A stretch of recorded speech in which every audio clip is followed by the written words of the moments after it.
Yes darling, it's Sunday ngayon. Magluluto tayo ng fish steak. So ito na yung mga ricado, yes darling. Yan, sibuyas at saka bawang. Yan, saka tuyo na may kalamansi. Kaya ready na tayo sa pagluluto natin. Ayan, ilagay na natin ang ating bawang.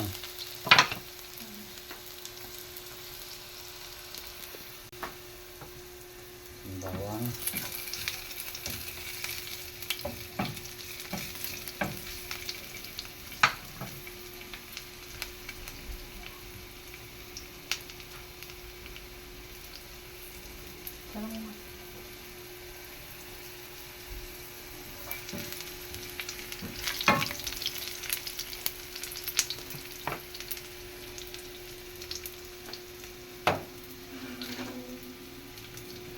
At ang ating sibuyas.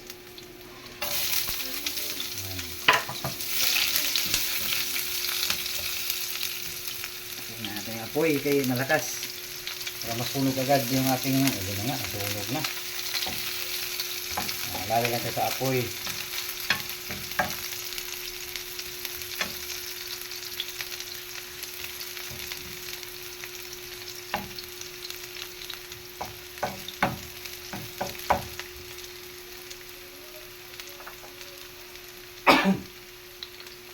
Lagay natin ating soy sauce. Lapit-lapit lang ang camera dahil grabe yung staging. Wala mo nasa buhay-buhay. Ngayon natin. Ayan.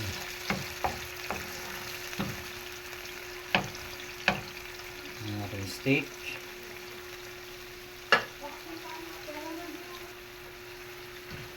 Ayan na sa sterling o.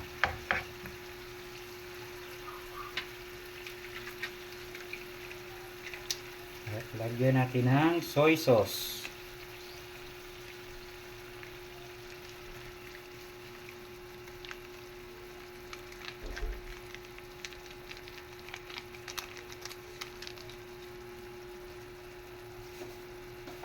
Ating fish steak.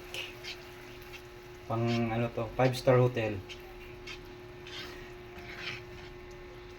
Hintayin natin kumulo.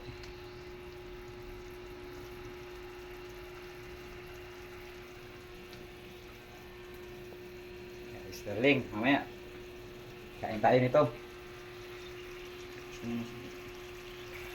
Sterling, lagay natin ating ano, isda. Yan na siya, ating ricado. Okay, nagdikit yung sa ano, kamay na natin.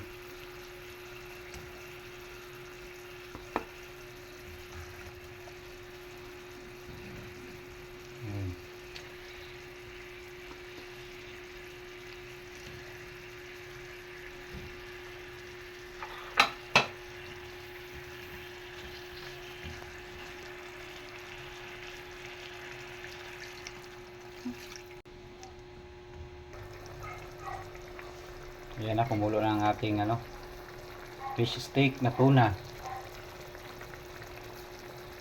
At i-ready na natin ang ating pang toppings. Yan ang ating sibuyas. Yan. Maganda to sa ano, hapunan mamaya.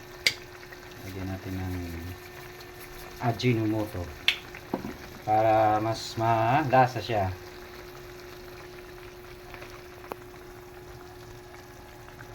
Madali na to magluto nito.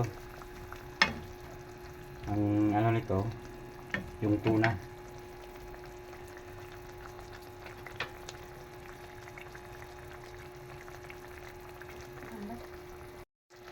Is darling, lagyan natin ng asukal para mas sweet siya. Mas sweet pa sa asawa nyo. Yan, ihalo-halo natin. Tingnan mo ang karne ng tuna, is darling, parang ano siya, pork chop din.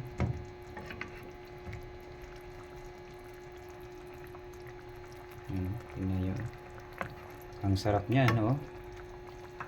Titingnan natin mamaya anong kalalabasan ng ating luto. Okay na lasa. Yan, madali lang oh. Lagyan natin yung toppings natin. Ang tawag dito. Side dishes. Yan, tingnan nyo. Mabilis lang lutuin ang ating fish na steak.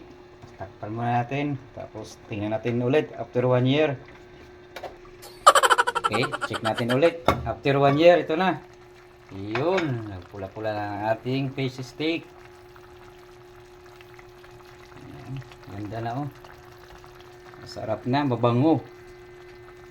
Yeah, yes darling, luto kayo nito. Steak na tuna. So yes darling na, kainan na. Bye bye, thank you for watching. Follow and share. Love you all. Bye bye.